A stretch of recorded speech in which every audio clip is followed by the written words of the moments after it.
When I see around, I see many married people.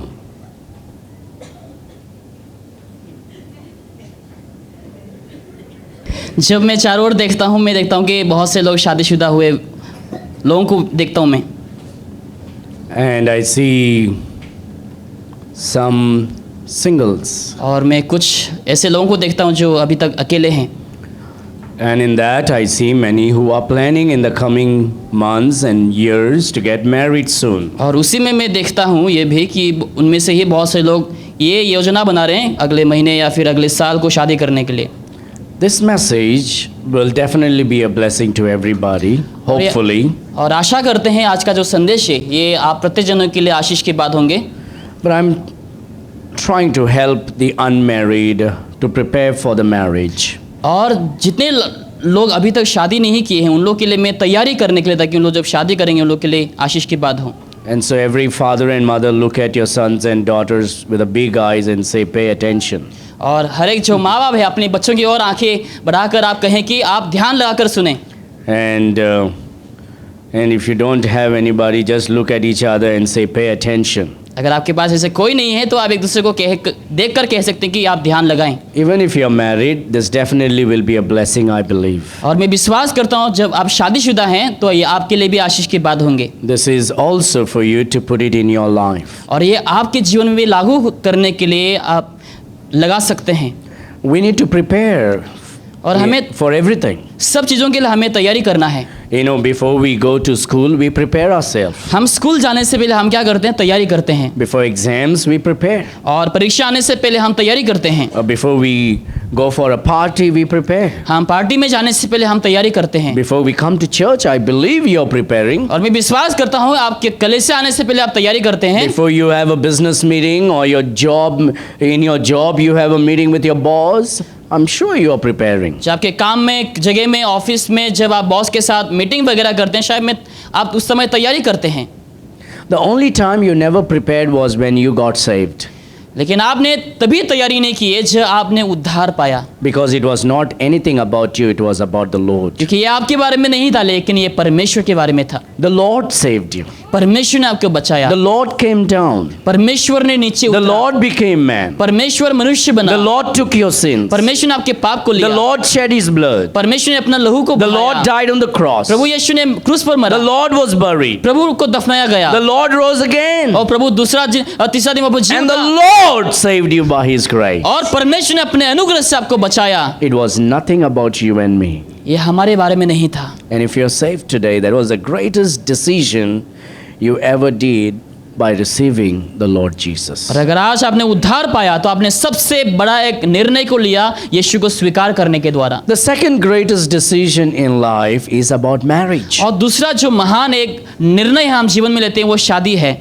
Now, if you are going to get married, then you got to be careful before you get married. अगर आप शादी करने वाले हैं तो शादी करने से पहले आपको सावधानी बरतना है। You got to prepare to get married. और आपको शादी करने के लिए तैयारी करना है। If you're already married, you can use this message and improve in your marriage. अगर आप शादीशुदा है तो अपने शादीशुदा जीवन में और बेहतरपन को ला सकते You हैं। may plan, you may be getting married next year शायद अगले साल को शादी करने वाले हैं or in a years to come. या फिर आने वाले सालों में। This message will be a blessing to और you. ये संदेश आपके लिए आशीष की बात होंगे। I want to speak on preparing for marriage. और मैं आज इसके ऊपर बात करना चाहूँ कि शादी के लिए तैयारी। Preparing for marriage. शादी के लिए तैयारी। This is very important. और ये बहुत ही ज़रूरी है। When I got married, जब मैंने शादी किया, before I got married, शादी करने से पहले I listened to many sermons on marriage. और मैंने शादी के ऊपर बहुत सारे ऐसे प्रचार को सुना। I wanted to be prepared before I got married. क्योंकि मैं चाहता था कि मैं तैयार रहूं शादी होने से पहले। And I would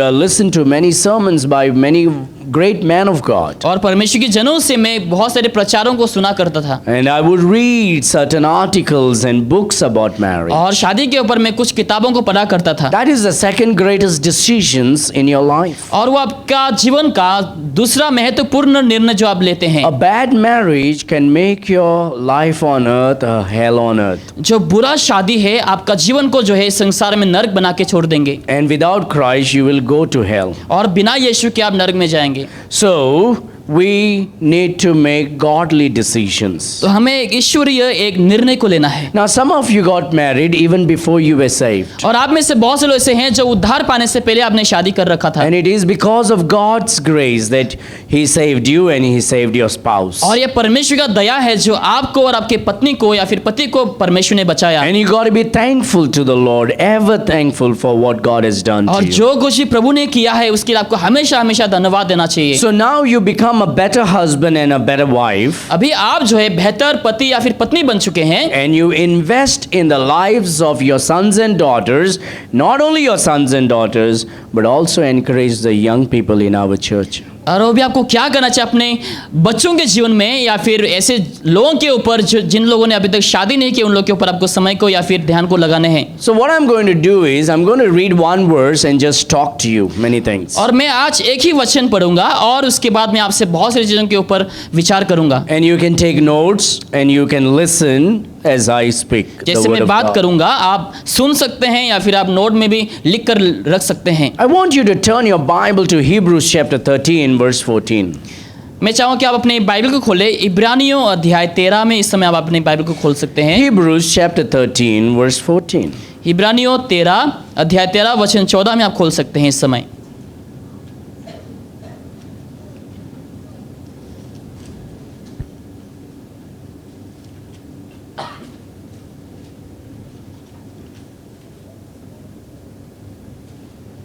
Is that chapter 13? Chapter 13 verse number 4. इब्रानियों अध्याय 13 वचन 4। Chapter 13 verse number 4. अध्याय 13 वचन 4।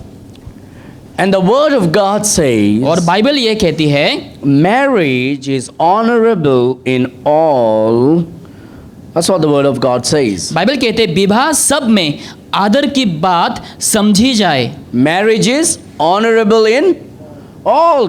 In the sight of God, marriage is very honorable. और परमेश्वर की नजरों में शादी जो है बहुत आदर की बात है। And if you found a spouse for your life and God is given that, you're an honored person in the sight of God. अगर आपके जीवन में आपने जीवन साथी को पाया है तो परमेश्वर की नजरों में आप जो है परमेश्वर ने आपको आदर किया है And you are an honored person. और आप एक आदरणीय व्यक्ति है। Now, just because you have not found or you're single or you choose, that also is honorable in the sight of God. अगर आपको अभी तक जीवन साथी नहीं मिले हैं, अभी तक आप अकेले हैं, फिर भी परमेश्वर जो है आपको आदरणीय व्यक्ति के समान देखते The हैं। Bible says some have chosen for the kingdom's sake और लिखा है किसी ने जो है किसी ने परमेश्वर के राज्य के लिए ऐसा रहने के लिए चुना है, to be alone, अकेलापन के लिए, and they can serve the Lord much better. ताकि लोग और बेहतर तरीके से प्रभु की सेवा कर But सके। then it depends upon your motive why you want to be alone. लेकिन ये आपकी मोटिव या फिर उद्देश्य के ऊपर भरोसा रखता है कि आप क्यों अकेले रहना चाहते हैं। You want to stay alone so you can serve God better. आप अकेले इसलिए रहना चाहते थे कि आप परमेश्वर का सेवा जो है Are बेहतर you तरीके से कर सके। serving the Lord while you're alone? जब आप अकेले हैं क्या प्रभु की सेवा करते हैं? If you're not, अगर आप ऐसा नहीं करते हैं, then why not? क्यों आप ऐसा नहीं करते हैं? फिर If you are married, अगर आप शादीशुदा हैं, you are honorable in the sight of God. आप प्रभु की नजरों में आदरणीय व्यक्ति हैं। The Bible says marriage is honorable in all,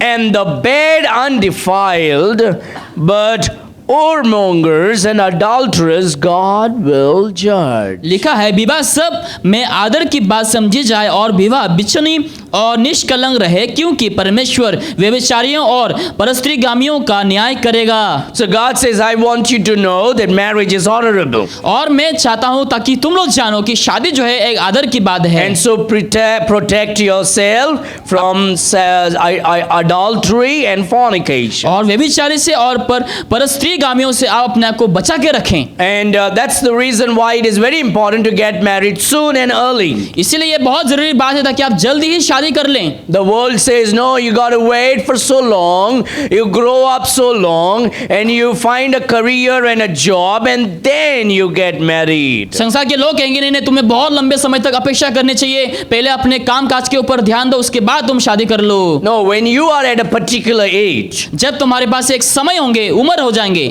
and realize that it's time for you to get married. जब आप समझ पाएंगे हाँ ये मेरे लिए सही समय है शादी करने And के you लिए, have many temptations coming on your way. और आपके जीवन में ऐसे बहुत सारे परेशानियां आ चुकी हैं, And you're not able to control yourselves and your passions. और आप अपनी इच्छाओं को आप अपने वश में नहीं कर सकते हैं। And if you're a man, you got a job, then get married. अगर आपको काम मिल चुके हैं तो आपको शादी कर लेनी चाहिए। If you are a woman, अगर आप एक स्त्री हैं, you reached a particular age, आप एक उम्र में पहुंच चुके हैं, ऐसे उम्र में it's better for you to get married soon. तो आपके लिए बेहतर होंगे ताकि आप जल्द शादी कर लें। The younger you get married, जितना आप जल्दी शादी करेंगे the better you will be. आप उतना ही बेहतर होंगे। You don't have to be old. Right now, the thing is, the woman should be 35 to 40 years before she get married. आज लोग कहने लगते हैं शादी करने से पहले औरत जो है उनकी उम्र करीबन 30-35 होने चाहिए, That's what the world is telling now. और वही आज संसार के लोग कहते हैं। According to the word of God, और लेकिन परमेश्वर के वचन में if you're an adult and matured, अगर आप समझ चुके हैं, जान चुके हैं, and you're physically matured, अगर आप शारीरिक तौर से अगर आप उस एज तक पहुंच चुके हैं, you should get married soon. आपको जल्दी ही शादी कर लेनी चाहिए, So you protect yourself from many temptations. ताकि आप बहुत सारे परेशानियों से अपने आप को दूर रख सकें। Temptations are like burning fire that burns you और otherwise. ऐसी परीक्षाएं हैं जो आग की तरह जलने लग जाती है। So how do I prepare for marriage? तो कैसे मैं शादी के लिए तैयारी करूं, And how do you prepare for marriage? और आप कैसे शादी के लिए तैयारी करें? First and foremost, you need to understand that you should be a believer and the person that you want to get married should be a believer. सबसे पहली बात आपको ये ध्यान में रखना चाहिए कि आपको पहले विश्वासी होना है, और जिस व्यक्ति के साथ शादी करने वाले हैं वो भी विश्वासी होना So you चाहिए। got to understand, saved, spirit-filled and submissive. और आपको समझना है जो उद्धार पाए हुए व्यक्ति और जो अपने आप को समर्पित करने वाले व्यक्ति होने चाहिए। Okay, everybody repeat after me. Saved, spirit-filled, submissive. Okay, one more time. Saved, spirit-filled and submissive. Just because somebody is a Christian does not mean you should get married to that person. ऐसा व्यक्ति जो मसीह कहते हैं, इसका मतलब ये नहीं कि आप उसी व्यक्ति के साथ शादी कर लें। Well, if you don't get anybody and whatever, then left over, okay, that's fine. अगर किसी को आपको नहीं मिले हैं तो छूट गए तो आप चलो समझ सकते हैं। But just because somebody is a believer does not mean you should get married.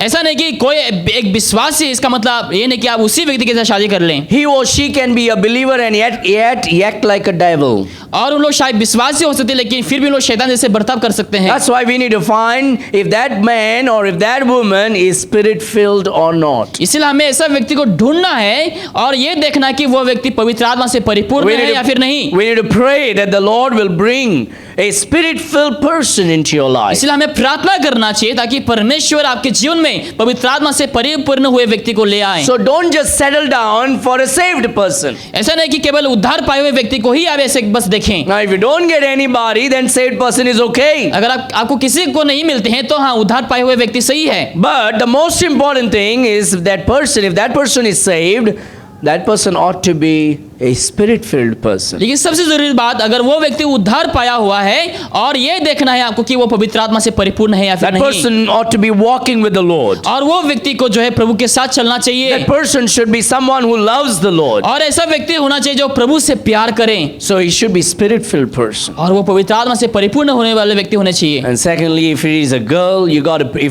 if you're a man, you need to pray that God would bring to you a submissive person. अगर आप एक पुरुष है तो आपको ये प्रार्थना करना चाहिए कि आपके लिए परमेश्वर ऐसे पत्नी को लाए जो अब समर्पित करने वाली। Now, if you're married, apply that all in your present life. अगर आपने शादी कर चुके हैं तो आप अपने जीवन में इस वचनों को लागू कर सकते हैं। God has given me a spouse. परमेश्वर ने मुझे पत्नी को दिए हैं। Now I have to be spirit-filled for my spouse. अभी मुझे अपने पत्नी के लिए पवित्र आत्मा से परिपूर्ण होना है। If I am not spirit-filled, I will ruin my family. अगर मैं आत्मा से भरा नहीं हूं तो मैं अपने परिवार को तहस-नहस कर दूंगा। So how do I live a spirit-filled life? तो मैं कैसे पवित्र आत्मा से भरा हुआ जीवन जीऊं? I need to keep short account from sin. और मुझे पाप से दूर रहने की आवश्यकता I है। need to confess my sins immediately. और तुरंत ही मुझे पापों का अंगीकार करना Now है। you can't live a perfectly holy life, आप पवित्र और सिद्ध जीवन नहीं जी सकते, but we should. लेकिन हमें जीना है। But time and time you may fall. लेकिन ऐसे समय आएंगे जहां पर आप पाप में गिर But सकते when हैं। you fall, लेकिन जब पाप में गिरेंगे immediately, उसी वक्त, तुरंत, not later, बाद में नहीं, immediately, लेकिन उसी वक्त you confess your sins to आप God. पापों बातों का अंगीकार करे परमेश्वर के पास and आकर, ask God to fill you with His Spirit. और प्रभु से पूछे ताकि वो आपको पवित्र आत्मा से परिपूर्ण And say, करे। Lord, I'm weak and I need your help. परमेश्वर मैं कमजोर हूँ, मुझे आपकी आवश्यकता है। Fill me with your Spirit, O Lord. आपकी आत्मा से मुझे परिपूर्ण कर। And the Bible says if you ask for a bread, God will not give you a stone. अगर आप रोटी के लिए मांगे, परमेश्वर आपको पत्थर नहीं देगा। If you ask for an egg, He'll not give you a scorpion. अगर आप अंडा मांगेंगे, आपके लिए वो बिच्छू नहीं देगा। If you ask for a fish, He will not give you a snake. अगर आप मच्छी मांगेंगे, वो आपको सांप नहीं देंगे। And if your Father who is evil on earth is knowing how to give good gifts to His children, how much more the Father in heaven will give the Holy Ghost to them that ask Him. जो संसारिक पिता है, बुरा होने के बावजूद अपने बच्चों को अच्छा देना जानता है, तो सोचो पवित्र आत्मा परमेश्वर वो जो महान है, वो आपको कैसे आत्मा को दे सकते हैं। So being filled with the Holy Spirit is not going and fasting and breaking your head on the wall. पवित्र आत्मा से परिपूर्ण होना ऐसा मतलब नहीं कि आप अपने सिर को दीवार में जाके बार बार पटके। It means you confess your sin and you ask God. इसका मतलब प्रभु से आकर अंगीकार कर प्रभु से आप पूछें। God never say go and fast, then I will give you Holy Spirit. प्रभु ने नहीं कहा कि तुम जाके उपवास करो तो भी मैं पवित्र आत्मा दूंगा। He said ask and it shall be given unto Prabhu you. ने कहा तुम मांगो तुम्हारे लिए दिया जाएगा। And that's why one of the prayer that I pray throughout the day is Lord fill me with your Spirit. इसलिए मैं पूरा दिन प्रार्थना ये करता हूँ कि प्रभु आप मुझे आत्मा से परिपूर्ण कर। It is one prayer that you continue repeatedly ask God, Lord continue to fill me with the Holy Spirit. ये ऐसा एक प्रार्थना है जो आप बार बार इस प्रार्थना को दोहराते रहना चाहिए कि मुझे आप पवित्र आत्मा से परिपूर्ण कर। Because our mind and our heart are so corrupted and so open to the worldliness that we need to be filled with the Holy Spirit every moment. क्योंकि हमारा मन, हमारा हृदय जो है पूरे संसारिक चीजों में या फिर बहुत बुरे हैं, इसलिए हमें पवित्र आत्मा से लगातार परिपूर्ण होना है। And that's why you need to pray, Lord fill me with your Holy Spirit so I can be a good husband and I can be a good wife. इसलिए हमें प्रभु से प्रार्थना करना, आप मुझे पवित्र आत्मा से परिपूर्ण कर ताकि मैं अच्छा पति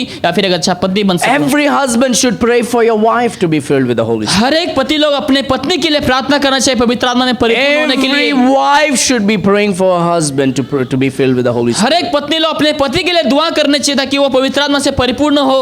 Because when you pray for your husband or when you pray for your wife, God will move in your marriage. जब आपके पति के लिए या फिर अपने पत्नी के लिए आप जब दुआ करेंगे, परमेश्वर आपके शादीशुदा जीवन को आशीष करेंगे। When you pray for your husband or when you pray for your wife, God will begin to put more love in your heart for your spouse and it will be a loving marriage. जब आप लोग एक दूसरे के लिए दुआ करने लगेंगे तो परमेश्वर आपके जीवन में क्या करेंगे पता है? वो प्यार को और भी डालेंगे ताकि आप एक दूसरे के प्रति प्रेम कर The सकें। first thing, that person need to be saved by grace.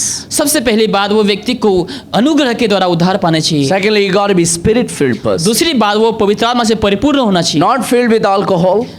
मद्यपान से नहीं, Drinking alcohol is sin. और जब दारू पीते हैं वो पाप है। You will destroy your marriage आप with अपने that. शादीशुदा जीवन को उसके द्वारा नष्ट You कर will ruin देंगे। your romance with that. आपकी जो रोमांस है उसको आप खत्म कर You देंगे। will ruin your health with that. आपके स्वास्थ्य खत्म हो जाएंगे। You will ruin your marriage with that. आपका शादी भी समाप्त हो जाएंगे And you will ruin your children with that. और आपके बच्चे भी उस समय उन लोग खराब हो You're not जाएंगे। supposed to be filled with alcohol, but you've got to be filled with the Holy Spirit. आपको मद्यपान से नहीं लेकिन पवित्र आत्मा से परिपूर्ण होना है। The Word of God says you got to be saved, you got to be spirit filled. Bible कहते हैं तुम्हें पहले उद्धार होना है और दूसरी बात तुम्हें पवित्र आत्मा से परिपूर्ण And होना the है। third, if you're a woman, you should be submissive. तीसरी बात, अगर आप एक स्त्री हैं तो आपको समर्पित होने हैं You should prepare yourself to submit to your man that God is going to bring. और आपको तैयारी करना है जिस पुरुष को परमेश्वर आपको दिया है उस व्यक्ति के अधीन में आप रहें। Mentally, you got to prepare. I will submit to my husband. और आपको मन ही मन में ये कहना है, हाँ मैं अपने पति के अधीन में रहूंगी। And if you're a man, you need to prepare for leadership.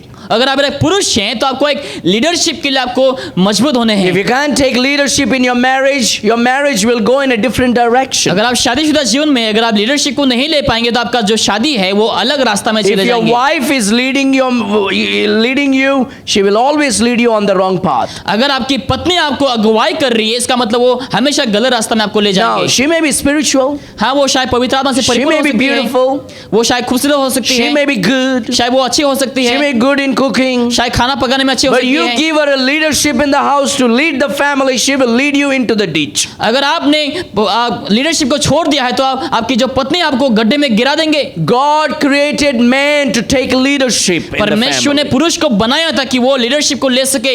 Now, the wife is the crown of man. Remember that. जो स्त्री है वो उस पुरुष के मुकुट है। Now, husband is the head, पति जो है वो सिर है, but the wife is the crown. लेकिन पत्नी जो है वो उस पति के मुकुट है। So when we say woman should submit, we are not saying woman should debase herself. ऐसा नहीं कि पत्नी लोग जो है उन लोग एक स्लेव जैसे बन जाएं। We are saying you submit yourself in such a way so the home may go in harmony. अब ऐसे अधीन में रहें ताकि घर जो है सही में सही तरीके से चल सके। So just because you are a wife does not mean you are a second class. No way. आगे एक पत्नी है इसका मतलब ये नहीं कि आप दूसरे क्लास में आ चुके हैं। Remember, God is a triune God. परमेश्वर जो है वो त्रिएक परमेश्वर है। One God in three persons. एक परमेश्वर अलग अलग व्यक्तित्व में। The Father, the Word, and the Holy Ghost. पिता पुत्र और पवित्र आत्मा। And these three are one. और ये तीनों एक हैं। They are co-eternal. उन लोग एक ही अनंत हैं। Co-equal. और एक ही समान है। And co-powerful. और एक ही शक्तिशाली में है। They are not lesser than anybody. उन लोग एक दूसरे के कम ज्यादा नहीं है ऐसा। But in order to bring forth the plan of God, the second person of the Trinity humbles himself.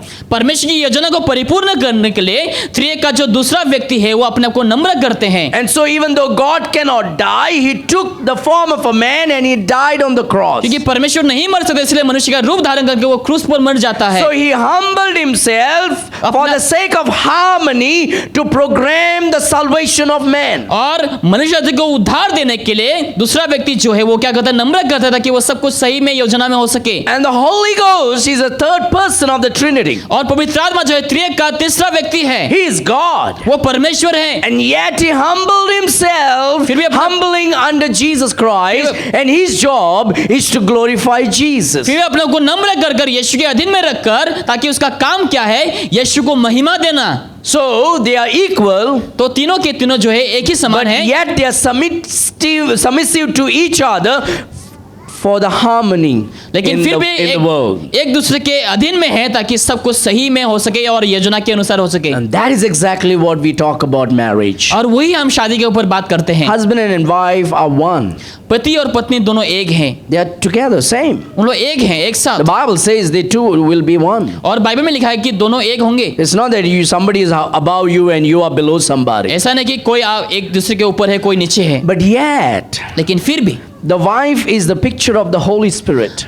पत्नी जो है पवित्र आत्मा का एक छवि है। And so she humbles herself to bring harmony in the marriage. और वो खुद को नम्र करती है ताकि शादीशुदा जीवन में सही में सब कुछ योजना के अनुसार हो सके। And she always glorifies her husband. और वो हमेशा अपने पति के प्रति वो महिमा को लाती है। She speaks highly about her husband. अपने पति के प्रति वो ज्यादा अच्छे से बात करती She है praises her husband. और अपने पति की स्तुति करते हैं। She protects her husband. अपने पति को रक्षा करती है She openly speaks great about her husband. और खुलेआम वो अच्छे अच्छे बातों को अपने पति के बारे में कहती That's है। the work of the wife. और वो पत्नी का काम है Because the wife is the picture of the Holy कि Spirit. पत्नी जो है पवित्र आत्मा का एक छवि है। Because the Bible says, and the Holy Spirit will speak nothing of himself, but he will glorify the Lord Jesus Christ. लिखा है पवित्र आत्मा खुद के बारे में नहीं लेकिन यीशु के बारे में और उनका महिमा करेंगे। Now the husband, so the wife is the crown. She brings beauty in the family. और पत्नी जो है वो मुकुट है इसलिए वो परिवार में सुंदरता को ला देती है। Think about,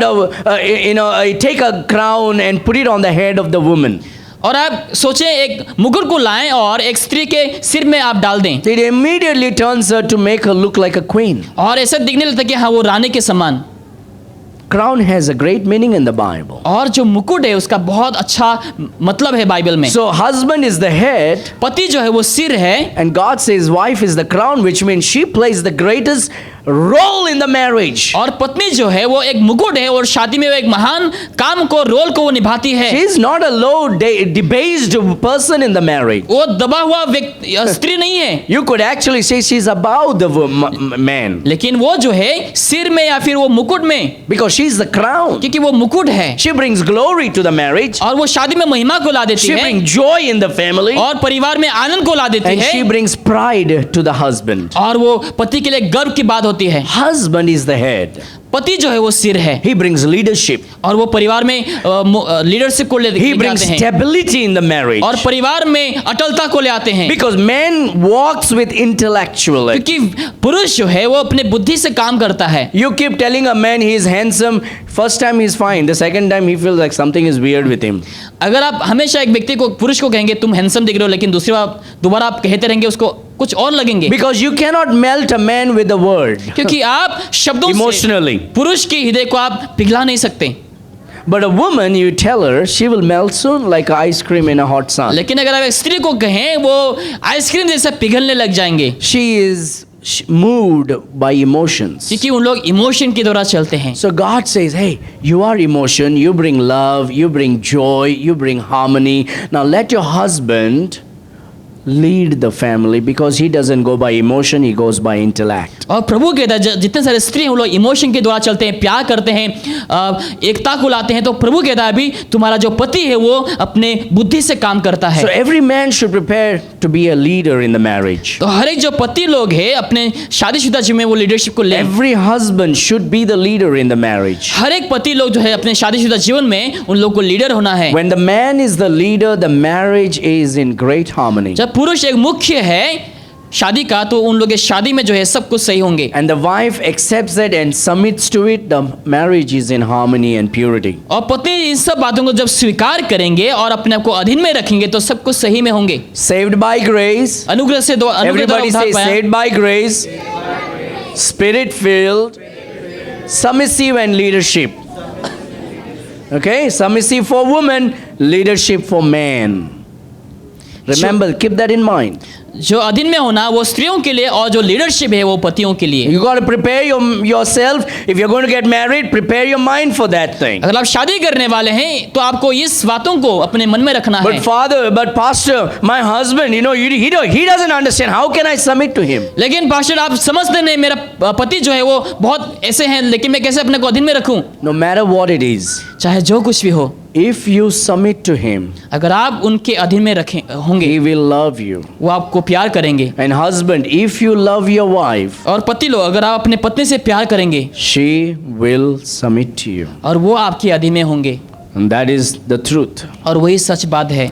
So keep that in mind and prepare yourself. और अपने मन में रखें और अपने आप को तैयार करें। Secondly, I will say, surrender to God and His Word. दूसरी बात, आप प्रभु में अपने आप को समर्पित करें और वचनों में समर्पित करें। Every man and every woman who is preparing herself or himself for marriage, you need to surrender yourself to God and to His Word. जितने से लोग शादी करने वाले हैं उन लोगों को क्या करना है? परमेश्वर में अपने आप को समर्पित करना है, प्रभु के वचन में अपने आप को समर्पित करना है। You're already married? अगर आप शादीशुदा हैं, Surrender yourself to God and to His Word. और प्रभु में और वचनों में आप अपने आप को समर्पित करें। How do I surrender to God? कैसे मैं प्रभु में समर्पित हूँ? By obeying His Word उनके वचनों का पालन करते हुए, and doing His Word. उनके वचनों को पालन करते You हुए। may not like something that is written in the Bible, जो बाइबल में लिखा है आपको कुछ वचनों को पसंद नहीं होंगे, but you still obey it because that is God's Word. लेकिन आप फिर भी पालन करें क्योंकि वह परमेश्वर का वचन है। The Bible says, rejoice evermore. Bible में लिखा है कि तुम हमेशा आनंद करो, But when problem happen, it's hard to rejoice. लेकिन जब समस्याएं आने लगते हैं उस समय हम आनंद मनाना बहुत कठिन हो जाते But हैं। I will still rejoice because the Bible says लेकिन so. फिर भी मैं आनंदित रहूंगा क्योंकि बाइबल वही हमें There are कहती है। many things in the Bible I really don't like it. Bible में ऐसे बहुत सारी बातें हैं जो मुझे पसंद नहीं है। Love your enemy? अपने दुश्मन को प्यार करना, Are you joking with him? क्या मेरे से मजाक कर रहे हो? How can I love my enemy? कैसे मैं अपने दुश्मन से प्यार करूं? I don't like it. मुझे पसंद नहीं, But I will obey it लेकिन मैं पालन करूंगा because that's God's Word. क्योंकि वो प्रभु का वचन है। That's God's Word. वो प्रभु का वचन है। Bless those who curse you. जो तुम्हें श्राप करे उन लोगों को आशीष कर। Really? वाकई में If that person is cursing me, I should bless him? उस व्यक्ति अगर वो मुझे श्राप दे रहे, क्या मुझे उसको आशीष देने? I really don't like it. That's really doesn't make sense to me. मुझे वो पसंद नहीं, मुझे समझ में नहीं आ रही है क्या है। But I'm a child of God. लेकिन मैं प्रभु का संतान हूँ, I'm going to obey God's Word. मैं प्रभु का वचनों का पालन करूंगा। And if I obey God's Word, अगर मैं प्रभु के वचनों का पालन करूं, God will bless me. प्रभु मुझे आशीष करेंगे। If you obey God's Word, अगर आप प्रभु का पालन करेंगे वचनों का, God will bless you. प्रभु आपको आशीष करेंगे। Surrender yourself to God and His Word. प्रभु में और वचनों में आप अपने आप को समर्पित करें, Surrender to Him. अपने आप को समर्पित करें। Even if it is difficult, अगर ये कठिन बात होंगे फिर भी obey Him. आप उनका पालन करें। Secondly, दूसरी बात, servant heart. और जो दास वाली हृदय, Inculcate or begin to work in your heart and make it a servant heart. और आप काम करना शुरू करें और दास वाली हृदय को आप अपने हृदय में ले आए। Oh, but you don't know who I am. In my job, I'm the boss there. तुम्हें नहीं मालूम शायद मैं कौन हूँ, मैं अपने काम में बॉस हूँ, I'm a leader there. मैं वहां पे एक मुख्य व्यक्ति हूँ। Build a servant heart. आप दास वाली हृदय को आप तैयार करें। Serving in the church. प्रभु की कलीसिया में सेवा करना, Serving in the family. परिवार में सेवा करना I build a serving in the ministry. और सेवकाई में सेवा करना। No matter how big you are in your job, in your business, चाहे आप अपने कार्य में, अपने बिजनेस में जितना भी बड़ा इंसान हो, God will not call you well done, my boss. He'll say, well done, O faithful servant. क्योंकि परमेश्वर समय वेल डन माय मेरा बॉस नहीं कहेंगे, लेकिन शाबाश तुम जो मेरा सेवक हो। Everybody say, faithful servant. That's what God will call you. और वही परमेश्वर आपको कहेंगे। So build a heart that will be a servant heart. तो ऐसा हृदय को आप तैयार करें जो हमेशा सेवा करे, Serving the Lord. प्रभु की सेवा करना, Serving the Lord in every way possible. और जो भी मुमकिन हो आप उस समय आप सेवा करें। That's why when we come to church, we need to find a little opportunity to serve the Lord. इसलिए जब कलीसिया में आते हैं हमें एक रास्ता को ढूंढना चाहिए प्रभु की We सेवा need करने to के लिए, find a ministry where we can minister. और सेवकाई को हमें ढूंढना चाहिए ताकि हम सेवकाई कर सके। You know what is the meaning of word minister means? क्या आप जानते हैं सेवकाई करना मतलब क्या होता है? Minister means servant. इसका मतलब जो है सेवक। So when we say chief minister, he is the biggest servant. जो हम प्रधान मंत्री कहते हैं उस समय हम वो क्या है, वो एक दास है। If you say finance minister, it means he is supposed to work on finance. अगर वो फाइनेंस मिनिस्टर है तो उसको फाइनेंस के ऊपर काम करने हैं। We all need to have a servant heart. और हम सभी को भी दास वाले हृदय होना है। Serving in the home, और घर में सेवा करना, cleaning, साफ करना, cooking, खाना बनाना, sweeping, और झाड़ू मारना, making your bed, और आपके बिस्तर को सही करना, or something need to be fixed. और जो ठीक करना है घरों में। Build a servant heart. आप ऐसे हृदय को तैयार कर जो सेवक हैं। Build a servant heart for the church. सेवा करने वाले हृदय को तैयार कर जो Serve the Lord in the church. कलीसिया में आप सेवा करें। It's not right. I mean, I'm not trying to do this, but when you come and assemble with the church, जब कलीसिया में आकर इकट्ठे होते हैं, if you can make it possible for yourself to serve the Lord in one way or the other and cause your children to join in that work, you will be rejoicing tomorrow for that. अगर मुमकिन हो सके वैसा माध्यम को ढूंढे जहां से आप प्रभु की सेवा कर सके और अपने परिवार वालों को, अपने बच्चों को अगर आप उत्साह करें सेवा करने के लिए, कल को आप आनंदित होंगे। So prepare yourself to be surrendered to God and His Word और अपने आप को तैयार करें प्रभु के वचन में और परमेश्वर में समर्पित होने के लिए, and have a servant heart for the church and ministry. और दास वाली हृदय को आप तैयार करें ताकि परमेश्वर की सेवका में इस्तेमाल कर So सकें। saved, spirit-filled and submissive, और उद्धार पाया हुआ और पवित्र आत्मा से परिपूर्ण हुआ और नीचे समर्पित होने वाले, surrendered servant heart and sweetness. और आप उस समय क्या हो सके, समर्पित कर सके और सेवक हो सके और ताकि नम्रता हो सके। Every Christian should be sweet. और हर एक मसीहों को क्या होना है, मीठा होना है। Don't have bitterness in your heart towards others. और लोगों के प्रति आप कड़वापन हृदय को ना रखिए। Towards your parents, अपने परिवार के प्रति, towards your spouse, अपने पति या फिर पत्नी के प्रति, towards your church आपकी members. कलीसिया के प्रति। We have to pray, Lord, give me a sweet spirit. और हमें प्रार्थना करना चाहिए, प्रभु आप मुझे एक मीठा आत्मा को दें। It doesn't come overnight. और ये एक ही रात में नहीं आएंगे, It comes with a decision today. लेकिन आज जो आप निर्णय लेंगे उसके द्वारा, It comes with an attitude tomorrow. और जो कल को चरित्र आप रखेंगे उसके द्वारा, It comes with a first step now. और अभी जो आप कदम रखेंगे उसके द्वारा। Lord, I want to be a sweet smelling savor to God. पिता मैं ऐसा खुशबू होना चाहता हूँ जो बहुत मीठा हो सके परमेश्वर के। When people come and sit with you, जब लोग आपके नजदीक आके बैठेंगे, they should be feeling encouraged and refreshed. उन लोग को ये महसूस होना चाहिए कि हाँ उन लोग उत्साहित हैं और उन लोग ताज़ा हैं। They should not say, oh man, I went and sat there and man, everything is gossip and now no, it's a big burden on my head. They said all these things to me. ऐसा होना चाहिए जब उन लोग के नजदीक बैठेंगे, हाँ हमेशा उन लोग चुगलियाँ करते हैं और मेरे लिए एक बोझ की बात हो गई। No, build a sweet spirit. आप एक मीठा आत्मा को तैयार You करें। know, I can go and sit with this brother and a sister मैं उस भाई या फिर बहन के नजदीक जाके बैठ सकता and हूँ I can just talk to him or her उन लोग से मैं बात कर सकता हूँ and my heart is filled with encouragement. और मेरा हृदय जो है उत्साहित से परिपूर्ण हो गया, Because everything that comes out of this person's heart is just encouragement. क्योंकि जो इस व्यक्ति के हृदय से शब्द निकल रहे हैं वो सब उत्साहित की बात है And it is refreshing. और वो एक ताज़ापन है And it makes me so happy and so fulfilled. और मुझे वो खुशियाँ दे रही है और परिपूर्ण हो चुका हूँ मैं। Why do we come to church? हम कलीसिया क्यों आते हैं? To build that sweet savor in our heart and mind. ताकि हम उस खुशबू या फिर उस स्वाद को, उस मीठापन को, ताकि हम हमारे हृदय में जगाएं। We should avoid bitterness in our life. कड़वापन को हमें नकारना है हमारे जीवन We से। should avoid bitterness for our brother and our sister. हमारे भाई बहनों के प्रति हमें कड़वापन को हटा देना Well, है। they may not be as good as you are, चाहे आप जैसे आप अच्छे हैं, शायद उतना अच्छे नहीं हो सकते उन लोग, but you can pray for them and build a sweet spirit towards them. लेकिन आप प्रार्थना कर सकते हैं ताकि उन लोग के प्रति आप एक अच्छा मीठा आत्मा को तैयार कर सकें। That's how you become a better wife and a better husband. और उसी प्रकार से आप एक अच्छा पति, एक अच्छा पत्नी बन सकते हैं। You got to prepare that sweet spirit right now. और अभी से आपको जो है वो मीठा आत्मा को तैयार होना है। I'm going to be sweet to my brother. मैं अपने भाई के प्रति मैं मीठा होऊंगा। I'm going to be sweet to my sister. मैं अपने बहनों के प्रति मीठा होऊंगा। I don't know that sister well, I don't know that brother well, but I'm going to be sweet to that person in the church. उस भाई को, उस बहन को मैं अच्छे तरीके से नहीं जानता हूं, लेकिन उस व्यक्ति से मैं अच्छा बर्ताव Some words of करूंगा। encouragement, ऐसे शब्दों को मैं बोलूंगा जो उसको उत्साहित हो सके, some words of comfort. और ऐसे शब्दों को बोलूंगा जो उसको आराम मिल And सके। if I don't like that person, अगर मुझे इस व्यक्ति को पसंद नहीं, I will try to avoid and speak none.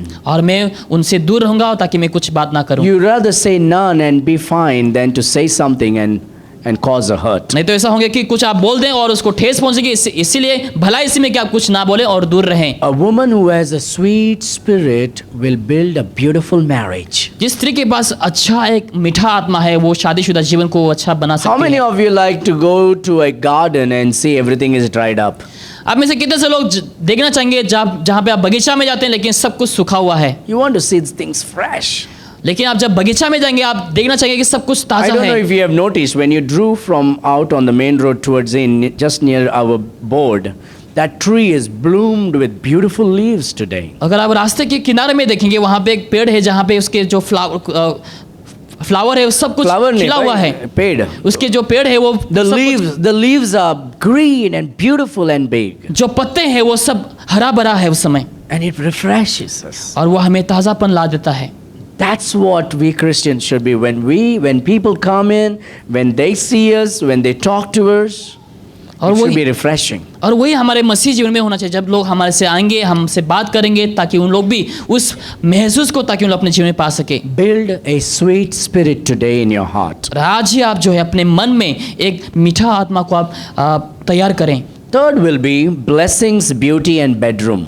तीसरा जो है आशीष और सुंदरता और अपना bedroom. Blessings, beauty, and bedroom. जो आशीष और सुंदरता और आपके कमरा।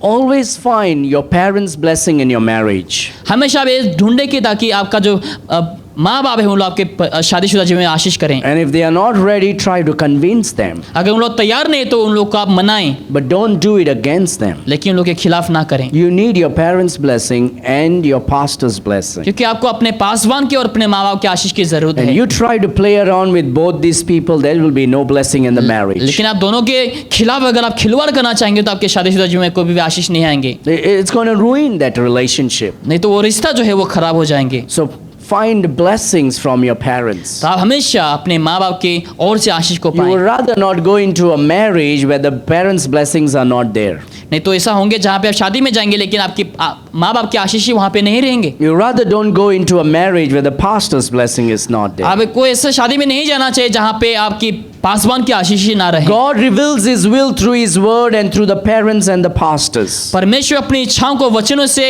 माँ बाप से या फिर पासवान से वो प्रकाश करता है। So blessings, beauty, and bedroom. तो आशीष और सुंदरता और कमरा।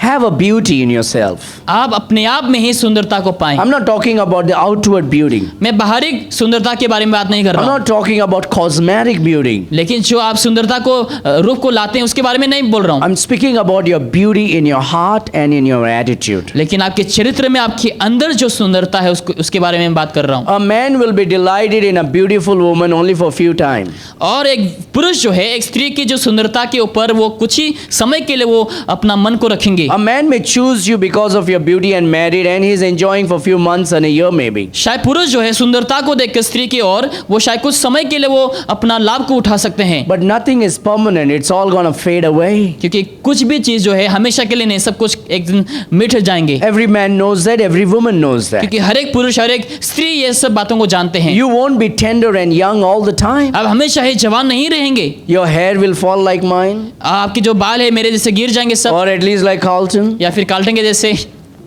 Some people you will, I mean, as you grow your age, you'll get wrinkles. जैसे आप उम्र में बढ़ते जाएंगे आपको दाग धब्बे आने लग जाएंगे। I know women don't like it, but it's gonna happen. स्त्रियों को पसंद नहीं, लेकिन हाँ वो होंगे, It will happen anyway. जैसे भी हो वो जरूर होंगे। You may be young and beautiful, and one day you'll be like, oh. अभी शायद जवान होंगे, लेकिन ऐसा उम्र आएंगे जहाँ पे आप चल भी नहीं पाएंगे सही से, Your teeth will fall आपके someday. दांत गिर जाएंगे उस समय। But if you have a beautiful heart and a beautiful attitude, your husband will love you like crazy, like he found you in your youth. लेकिन आपके अंदर अगर सुंदरता है आपके हृदय और आपके चरित्र में, तो आपका जो पति है वो आपको बहुत ही अच्छी तरीके से प्यार करेंगे। Because after marriage, it's no more about beauty, it is about heart that is built up. क्योंकि शादी के बाद जो है खूबसूरतपन के ऊपर नहीं है, लेकिन आपका हृदय कैसा है वो। Build a beauty in your heart and in your attitude. अपने चरित्र में आपके हृदय में आप सुंदरता को और खूबसूरतपन को लाएं। And if you're young and not married, start today to work on it. अगर आप आज जवान हैं, शादीशुदा नहीं है, तो अभी से आप काम करना शुरू How do करें। you do that? आपको कैसे वो करना है? Go and talk to your pastor personally. आप अपने पासवान से जाकर व्यक्तिगत में बात Read करें, the word of God. प्रभु के वचन को लेकर आएं। Find some older people in the church who are experienced. Go and spend time with them. ऐसे बुजुर्ग लोगों को ढूंढने जो एक्सपीरियंस है और उन लोगों से समय को बिताएं, Not to cause problem for them, समस्या खड़ा करने के लिए नहीं, not to get benefits from them, ताकि उन लोगों से लाभ पाने के लिए नहीं, but to grow spiritually. ताकि आत्मिक तौर से आप बढ़ सके। How can I grow? कैसे मैं बढ़ सकूं? Can you give me some advice for my marriage? क्या आप मेरे शादी के लिए कुछ उपदेश को दे सकते हैं? What are the mistakes that you did? What are the things that you corrected? ऐसे क्या है जो आपने गलती करी है, ऐसा क्या है जो आपने सुधारे हैं? Read many books. आप बहुत सारी किताबों को पढ़ सकते Watch हैं, many videos. बहुत सारे वीडियोस को देख सकते Listen हैं, to the sermons by many men of God. जो परमेश्वर की जनों का जो प्रचार है उन लोग को आप सुने। Build a beauty in your heart and your attitude. अपने हृदय में अपने चरित्र में आप सुंदरता को बनाएं।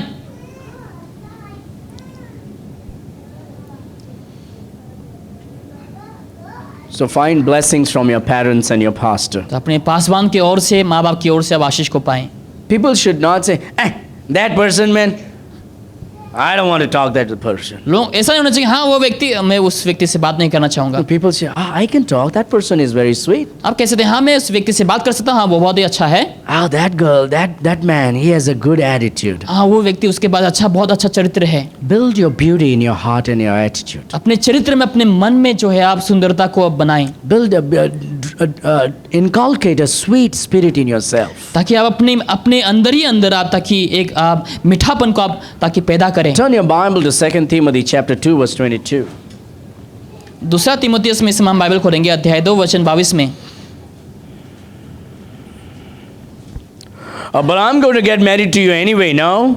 फिर भी मैं तुमसे तो शादी करने ही वाला हूँ। Oh, come on, let's experience this and that. अभी हम सब चीज़ों का लाभ उठाएंगे। That guy will not respect you after you marry him. और शादी होने के बाद वो व्यक्ति आपको आदर नहीं करेंगे, He's just deceiving you. वो केवल आपको भरमा रहे हैं। 2 Timothy chapter 2 verse 22. दूसरा तीमुथियुस अध्याय 2 वचन 22। 2 Timothy chapter 2 verse 22. दूसरा तीमुथियुस अध्याय 2 वचन 22 में। Maybe I will read from verse 21. If a man therefore purge himself from these, he shall be a vessel unto honor, sanctified and meet for the master's use, and prepared unto every good work. यदि कोई अपने आप को इनसे शुद्ध करेगा तो वो आदर का वर्तन और पवित्र ठहरेगा और स्वामी के काम आएगा और हर भले काम के लिए तैयार होगा। Flee also youthful lusts. जवानी की अभिलाषाओं से भाग। We all have made mistakes, might have made mistake, or could go and do mistake. शायद हमें से बहुत से लोगों ने इस गलती को करी है या फिर आप अभी करने वाले हैं। Protect yourself. अपने आप को आप रक्षा करें, Don't do it. आप ना करें। The Bible says flee from youthful lust. Bible कहते हैं कि जवानी की अभिलाषाओं से आप भाग। Flee from youthful lust. जवानी की अभिलाषाओं से आप भाग। if you give what is precious before marriage, then that will not be precious after marriage. क्योंकि शादी से पहले अगर आप उस प्रेशियस वाली चीज़ों को अगर आप दे देंगे, शादी के बाद वो जो है वो इतना कीमतीपन नहीं होंगे। And then there will be many hateful words that will come out of the mouth. और उसके बाद जो ऐसे शब्दों को आप उस समय प्रयोग कर देंगे जो आपको नहीं करना हो। You see, before marriage, the man is so sweet. After marriage, he becomes the most beautiful बहुत से लोग dabba in the world. बहुत से लोग शादी के बाद बहुत मीठी मीठी बातों को करते हैं, लेकिन शादी के बाद उन लोग जो है बहुत घिनौनी हरकत करते हैं। Don't give him to eat your bundi laddu before marriage. Let him enjoy after marriage. शादी से पहले जो है वो लड्डू वगैरह को खाने ना दे, लेकिन शादी के बाद। You understood what I mean to say? आपने समझा रहेगा मैं क्या कहना चाहता हूँ। I don't want to go more deep into it. मैं और गहराई में नहीं जाना चाहूँगा। Protect yourself. Keep yourself pure and protected before marriage. और शादी से पहले आप जो है अपने को शुद्ध रखिए और रक्षा करके रखें। Keep your body for your husband अपने शरीर को आप अपने पति के लिए संभाल के रखें and for your wife. और अपने पत्नी के लिए। That is a precious gift you can actually give. और वो एक कीमती एक तोहफा है जो आप दे सकते हैं। All right, I don't want to deal more on that. Let's go to respectful reverence and rejoice. और हमेशा आदर, सम्मान और आनंदित मनाएं। So the fourth point will be respectful reverence and rejoice. और चौथा जो हमारा पॉइंट होंगे वो आदर और बढ़ोतरी और सम्मान और प्यार। So build a respect for everybody. और सबों के प्रति आप जो है सम्मान को बनाएं। Be a respectful person. आप हमेशा लोगों को सम्मान को दें। Respect a person who is younger than you. Respect a person who is older than you. जो आपके आपसे उम्र में कम है या फिर ज़्यादा है उनको आप हमेशा आदर करें, सम्मान करें। And you will respect your wife or your husband like that. या फिर आप अपने पति या फिर पत्नी को भी आप सम्मान दें। Respect the girl that you're going to get married or the man that you're going to get married. जिस व्यक्ति के साथ आप शादी करने वाले हैं उस व्यक्ति का हमेशा सम्मान करें। See, before marriage everything is beautiful. It looks like you are on a silvery sky, on a blissful sea. Everything looks nice before marriage. शादी से पहले जो है सब कुछ ठीक ठाक दिखने लगते हैं, जैसे कि आप आसमान की ऊंचाइयों में हैं। But are you respecting the person that you're going to get लेकिन married? जिस व्यक्ति को आप शादी करने वाले हैं क्या उस व्यक्ति को आप सम्मान करते Do you हैं? use respectful words towards him? क्या आप सम्मान वाले शब्दों को इस्तेमाल करते हैं? You know how Sarah called Abraham? आप जानते हैं सारा जो है अब्राहम को कैसे पुकारती Hey थी? stupid, come here. हे पागल इधर आओ। Did Sarah say to Abraham क्या like सारा that? ने अब्राहम से ऐसा कहा? What did Sarah call her husband? Do you call him Lord? I'm just kidding. किधर है? Out of Zala. Right? Today, पोड़म तुझे. After marriage. शादी के बाद लोग ऐसे शब्दों का प्रयोग करते हैं। You know what Sarah called Abraham as? जानते हैं सारा ने अपने पति को क्या कह के बुलाई? Lord. प्रभु कह के। Lord. Hey Swami. She didn't say donkey. उसने गधा नहीं कहा She didn't say stupid. और पागल नहीं कहा She didn't say idiot. और बुर्भग नहीं कहा, She didn't say hey. हे ऐसा नहीं कहा चिल्लाकर, She respected him. लेकिन सम्मान किए, She honored him. उनका आदर किए। And he didn't call her as stupid. और अब्राहम ने भी उनको स्टूपिड कह के नहीं He पुकारे, didn't call Sarah as idiot. सारा को बुर्भग कह के नहीं पुकारे He didn't call Sarah as with all these dirty words. और गलत शब्दों का प्रयोग नहीं किए, He spoke to her in love and kindness. लेकिन प्यार से और आदर से बात किए, In love and kindness. प्यार से और आदर से बात किए।